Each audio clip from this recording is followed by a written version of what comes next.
Welcome to your first look at Dying Light, coming out in 2014 for current and next-gen platforms. Did you see that? I'm looking at it, Jade. 2 drops.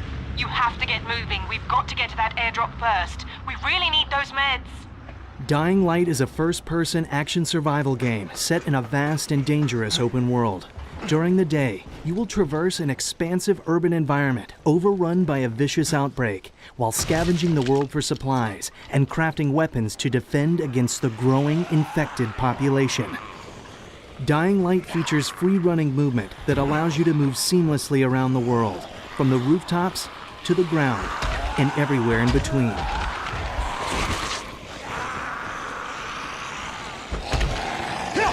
It's up to you to use different tactics when facing the infected.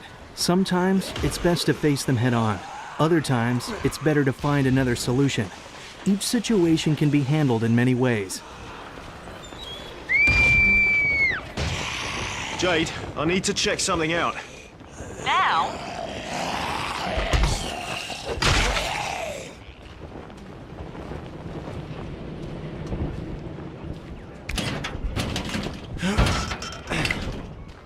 It won't take long. You don't have the time. The sound of someone screaming presents an opportunity. Do you investigate further or continue with the mission?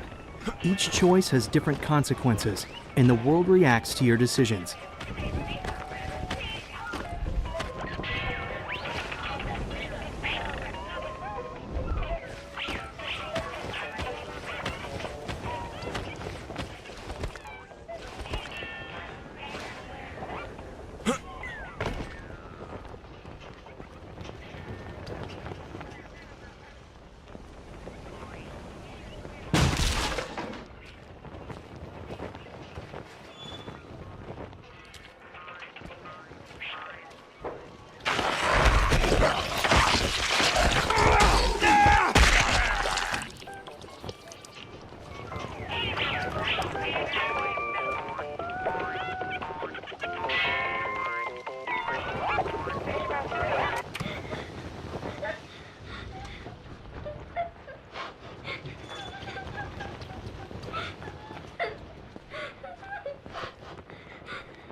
Hey, love. What are you doing in here? You have to go. My daddy's sick and really angry and he'll hurt you. Hey, it's okay. No, please go. Go before he hurts us both. Go away. Jade, I found a little girl. She's scared out of her mind. I know you could, but you need to focus on the job at hand. Look, I'll find her and pick her up before sunset. We lucked out with this airdrop, and you need to get to it before the vultures pick it clean. With the little girl saved, our mission continues to find the supply crates before the sun goes down. Holy shit. When the player is facing overwhelming odds, often combat is not a viable option. In those situations, it's better for the player to avoid confrontation and use their free-running skills to escape and put themselves out of reach. They're swarming like goddamn maggots. Some food, blankets. The rest of it's pretty useless. One step closer, and I'm gonna blow your head off. I'm not looking for any trouble. Get the hell out of here. Now!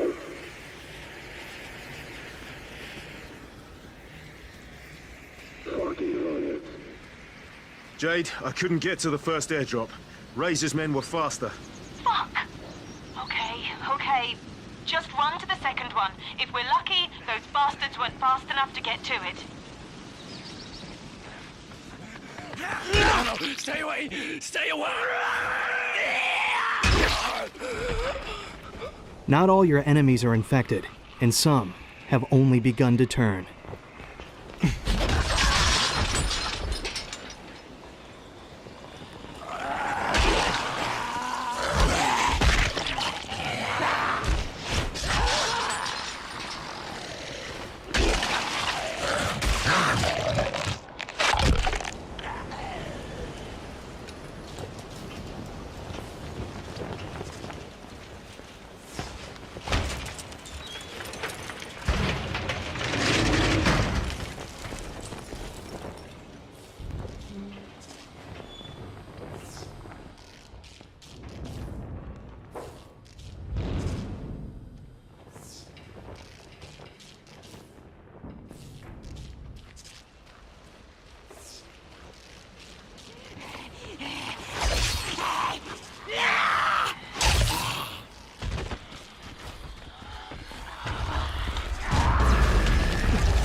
crates should be around it somewhere.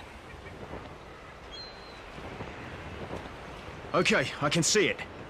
It's nearly sunset, so move it if you don't want to get caught.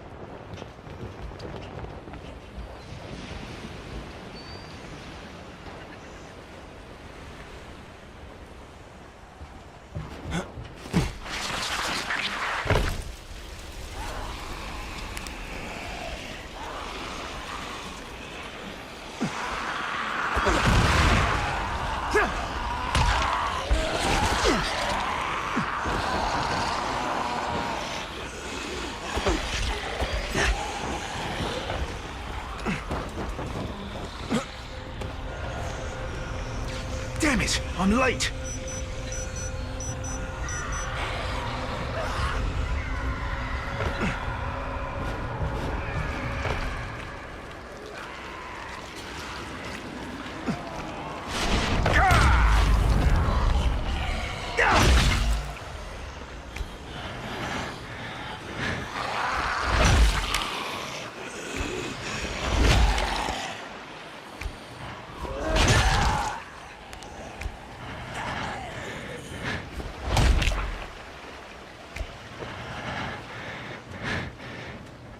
Jade, I'm at the airdrop.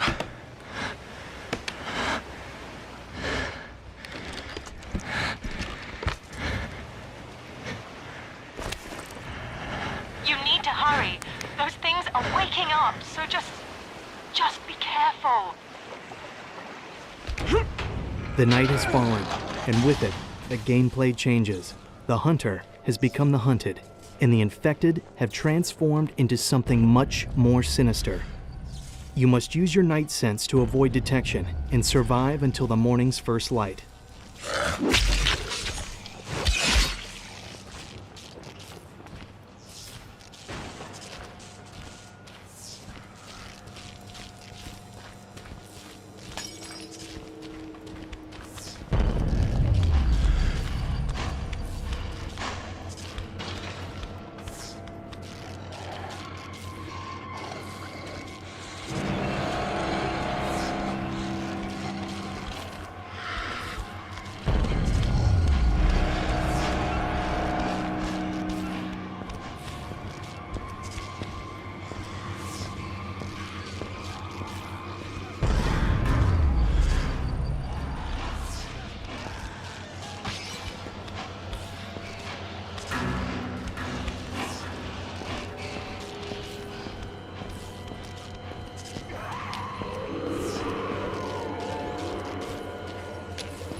They see me!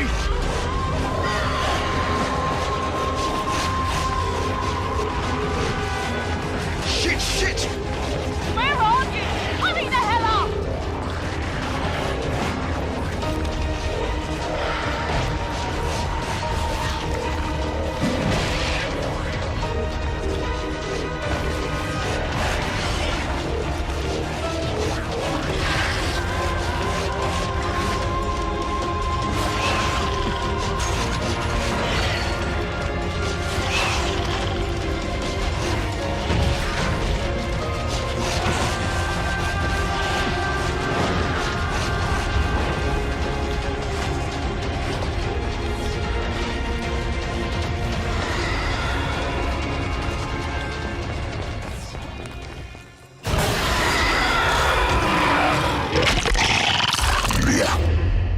Actually announced it, I think, on Spike, the first kind of, we had, I think, a great CG trailer for it.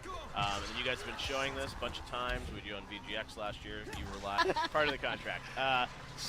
Anyways, we had you on showing the game, and, you know, we're seeing some B-roll of this right here, but the game looks better and better. And we were talking a little bit earlier for GameStop TV, and one thing that I'm excited to hear more about is sort of the campaign and the story. We've seen a lot of action, seen a lot of setting, but you guys, it sounds like you have a pretty epic story that you're going to start talking about in this game, right? Yeah, we're going to be revealing all the characters and the story later this year. Right.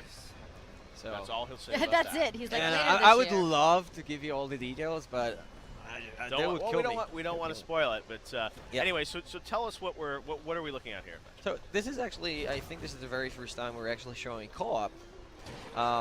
So, you know, two dudes, they're just playing together, and just before they got out of the elevator, because, you know, we like to spice things up. So even though they play co-op, every now and then the game is going to offer you like a competitive challenge. Yep. Because, you know, we actually found it that even when we play the game together, we're like, hey, you know, I dare you that I'm going to do this better than you, or I'll bet I can get there faster than you. So we said, like, why don't we just put it in the game? So right now, in it, or whoever gets to somewhere faster. So whoever wins the competition gets extra experience points. He gets to level up his character faster. And this particular mission is actually pretty far in the game. We're trying to send a signal to the outside world that there are still living people inside. So they want to set up like a huge explosion. It's going to create big fire, something that's visible from outside of the quarantine, something that will tell, yeah, we're still here, we're alive. By the way, they have already completed the challenge. So what do you get for winning the challenge? You get the experience points because, you know, we have two major proficiencies, agility and strength. And you develop your character by doing. You want to be better at agility, that means you have to jump, climb, stuff like that. On the other hand, if you want to get better at strength, that means you have to do a lot of combat. So if you win a combat challenge, that means we're going to boost your character in that particular proficiency. So it's really worthwhile to win it because you just get to access to this really awesome special abilities faster. And right now, even though they're just playing regular mission, another challenge that pops up here is whoever gets to the sewer exit first. So it's something that goes over the mission. It's something that we would do anyway, like, I'm going to be there faster than you, right? Why not reward players for just doing awesome stuff? And right now we're getting closer to the sewer exit. We're almost there. Yeah, that's the door. So now since this guy won, he's getting extra agility points. So right, now we're going to be able to observe the fruits of our labor. That's a new expression I learned in English. It's a good one. We're trying to set the explosives off. Let's see if it works. So we put Oh, like, is that a frown face? yeah, In the building? we know, like, you know, that's something that only a human being likes could that. do. So that's gonna send a clear signal. Now here's the cool stuff. You see that thing showing hunter incoming? You see, every time there's nighttime, the game is open for invasion, and that means an ultimate zombie, human-controlled zombie, may invade your game, and that's like one of the scenarios that might happen at night, and that kind of changes the whole game because right now it's not about completing your objective, it's about surviving. So, oh, do you see that? Now they have like two tools at their disposal to defend themselves. First one is the survivor sense. You can see the pulse going away from them. When it turns red, they can sense the direction where the night hunter is coming from. Yep. The second thing to defend themselves is the UV flashlight. You see the night hunter, oh, there he is. He's sensitive to light, so if you can put him into the UV flashlight, you're going to drain his energy, it's going to burn his skin, it disables his ability, he's not going to be able to hurt you. Now, number of times, you got like 6 respawns. If he kills you, you're done. On the other hand, oh, there he goes. Oh man, there he that goes. looks intense. Oh yes. On the other hand, he has unlimited number of respawns, and you have to destroy his hives. You destroy 3 hives, you win. So it's really, he's a kind of a glass cannon, so you really have to cooperate. As you can see, when he raises his hands, he's waiting for the punch. He's really agile, like you're no match really. So you really have to keep him in the light. You know, watch each other's back. This is the only way to survive. On the other hand, he's really gonna try everything to get you guys separated, to keep you guessing where he's coming from.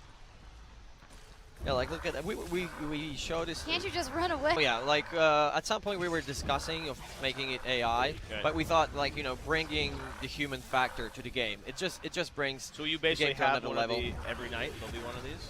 It might happen, yeah, it might happen.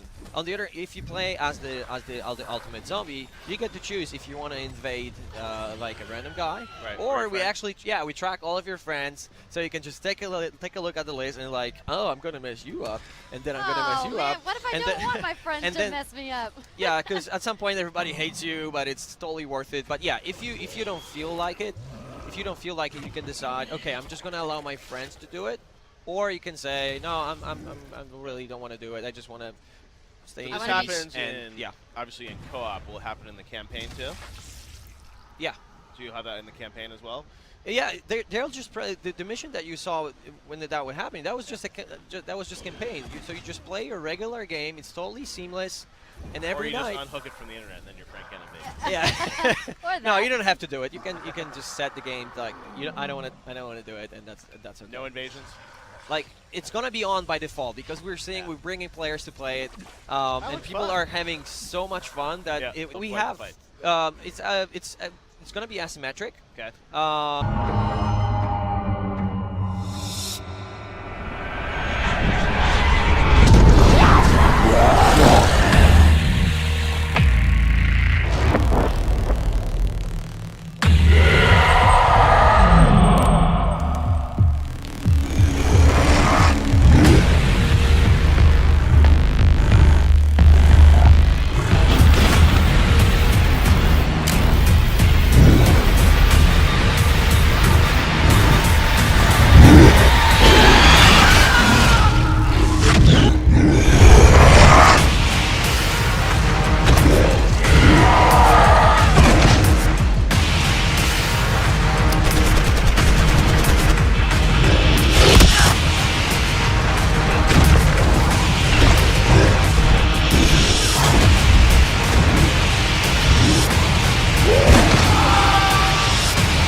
There you are.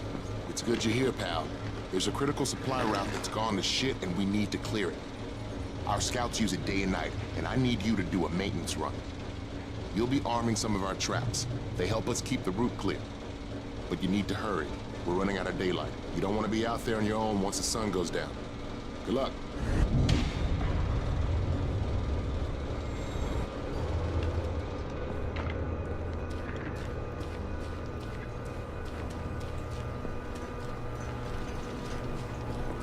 Break a leg, man.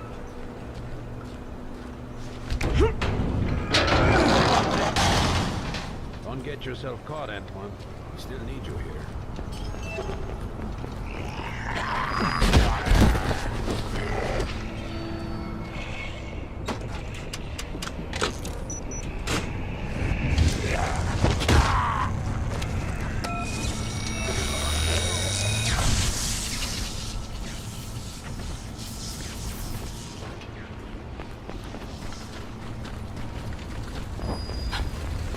Nailed.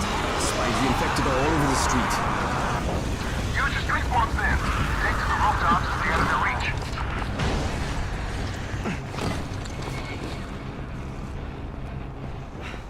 The car is surrounded. No way I can get to it, Spike. But you still got some of those firecrackers with you, don't you? Just roll into the ground. Those poor bastards are easily distracted.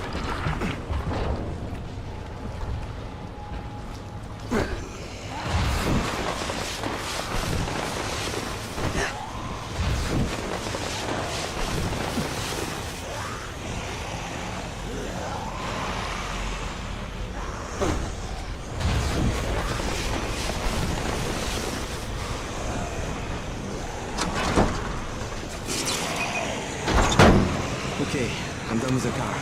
Not bad. Keep it up, you might just make it.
Jesus. I was scavenging for supplies here when I heard those things. I blocked the door, trapping myself inside.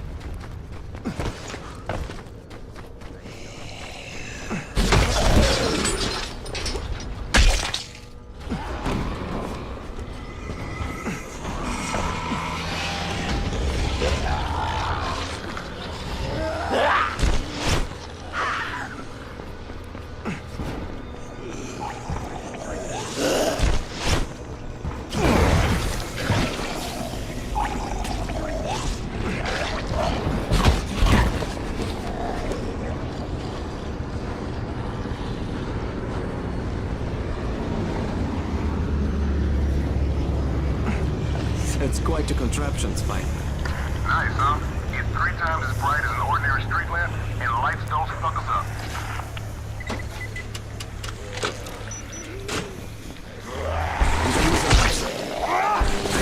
Well, man, you better move it, brother. That sun is sinking fast.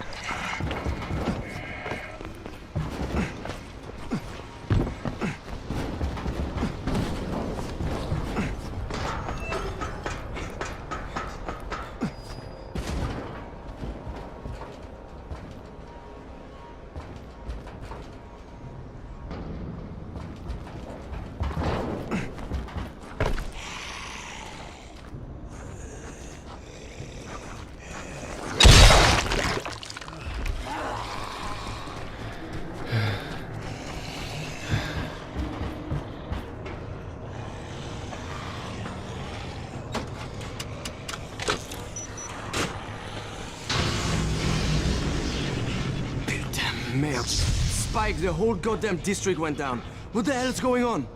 Okay, listen up. There's a power distribution panel near the market. Go check it out.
Okay,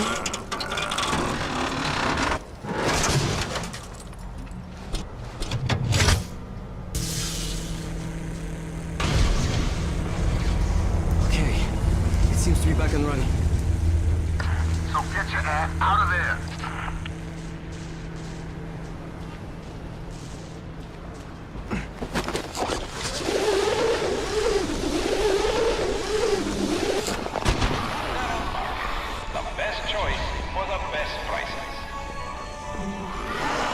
Spike, I got some freaks after me.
Pozbawionego ograniczeń, to jest to, czego one nie mają.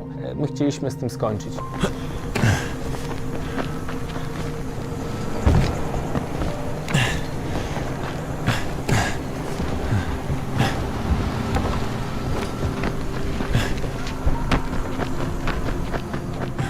Na początku myśleliśmy o tym, żeby rozkładać po prostu takie specjalne obiekty, które w danym miejscu pozwalają wejść na dane coś.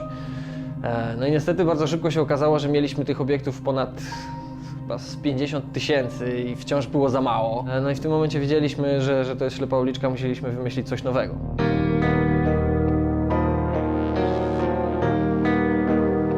Jestem graczem od 20 lat i właściwie nigdzie nie czułem się tak swobodnie właśnie jak w Dying Light. Dajemy graczom możliwość bardzo efektownego uciekania przed przeciwnikami. Mogą prześliznąć się pod przeszkodą, ale mogą też przeskoczyć nad przeszkodą. Mogą wspiąć się na daszek, a z tego daszku na kolejny daszek i potem zeskoczyć na przykład do pojemnika ze śmieciami, który zamortyzuje ich upadek i potem biec dalej. Chodziło nam o to, żeby ta ucieczka była płynna, żeby była bardzo efektowna, żeby budziła adrenalinę, żeby krew buzowała. Mamy animację normalnego przeskoku przez murek, gdzie gracz tylko podpiera się rękoma, ale też istnieje taka animacja, że jeżeli mamy odpowiednią prędkość i uderzymy w odpowiedni timing, przycisk skoku, to gracz potrafi wyskoczyć i wystawić dwie nogi z przodu, co też może być wykorzystane jako cios. Wchodzimy w zaułek, wpadamy w grupę zombie i normalnie prawdopodobnie albo mógłbym uciec, albo musiałbym z nimi walczyć. Tutaj, może mam tutaj balkon, mógłbym wskoczyć na ten balkon i spróbować przejść górą, a może mógłbym się odbić od jednego z zombików i uciec z drugą stroną. Albo być może mógłbym się wślizgnąć, podciąć tego pierwszego, drugiego złapać za fraki i wyrzucić przez okno. Tak naprawdę no, przez to, że mamy nie tylko swobodę poruszania się, ale także dużo aktywnych umiejętności do walki, to każdą sytuację można rozegrać na wiele sposobów.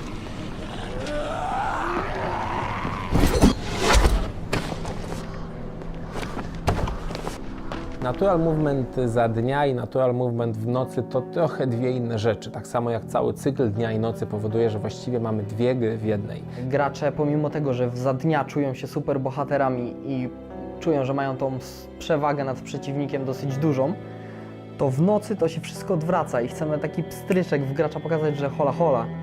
ty jeszcze musisz nad sobą popracować. Chcielibyśmy, żeby za dnia gracz przede wszystkim mógł skoncentrować się na eksploracji mapy, na wykonywaniu questów, na szukaniu części do craftingu. Natomiast w nocy sytuacja mocno się zmienia, bo wiadomo, wychodzą nocne stwory, robi się dużo bardziej niebezpiecznie. Przeciwnicy transformują się w swoje nocne formy, które tak naprawdę są szybsze. W nocy emocje towarzyszące natural movementowi są dużo większe, aż się prosi o to, żeby w tle zaczęła gdzieś grać jakaś dynamiczna muzyka, która jeszcze bardziej podkręca to tempo. Widzieliśmy ludzi, którzy grali już w naszą grę, którzy po nocy ocierali pot z czoła i robili Jeżeli gracze poświęcą naszej grze wystarczającą liczbę godzin, nie mówię tu o 300 godzinach, ale raczej o 5-6 godzinach, jest to już tak naturalne dla graczy, że mogą robić takie rzeczy, że bardzo ciężko im będzie wrócić do innych tytułów. To, w jaki sposób ja przemieszczam się przez świat, to, że podejmuję decyzję, żeby wejść na budynek akurat ten, albo zeskoczyć z tej strony, czy uciec przez okno, to w jakiś sposób wyraża mnie mój sposób grania i tego bardzo mi teraz brakuje w innych grach. Jest ten taki słynny obrazek, gdzie widzimy małpę, która przemienia się w homo sapiens, czy w człowieka prehistorycznego, potem w homo sapiens. Czasem na końcu w zabawnych wersjach tego rysunku jest facet na deskorolce, czy facet w samochodzie, czy cokolwiek. Dla mnie Dying Light to właśnie jest ten taki ostatni obrazek. Mamy powiedzmy Wolfensteina, mamy Quake'a, mamy inne gry z gatunku FPS i na końcu jest Dying Light. Ta gra, która oferuje największą swobodę, największe możliwości właśnie jeśli chodzi o poruszanie się w świecie. Night rolls in like a black tide, and when it leaves, it takes a piece of you with it. The memory of who you were before falls further into that dark abyss. We were doctors, teachers, fathers, sons. But so are they. These monsters. They've lost the light behind their eyes, and the darker the day gets, the more vicious they become. We're all that's left. And we fight every day to hold on to what made us good. What made us human. And so every day is a battle. And every night, we lose more of ourselves to the darkness.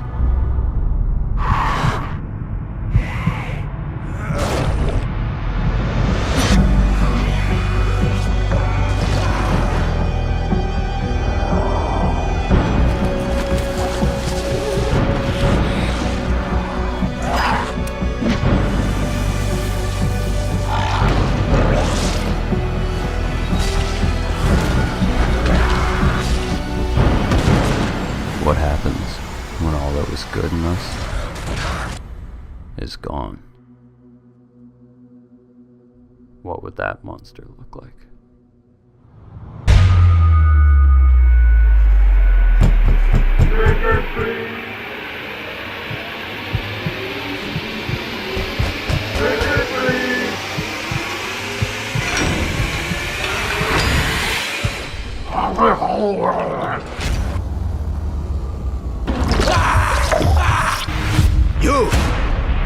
You're fast.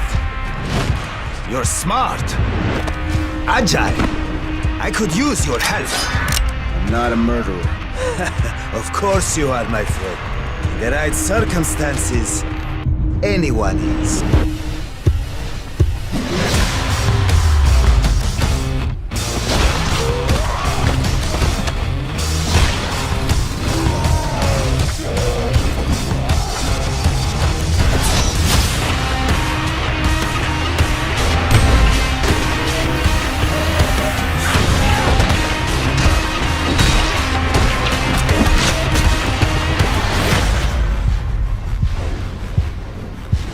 Going out at night is fucking suicide. You don't want to get caught out there after the sun goes down.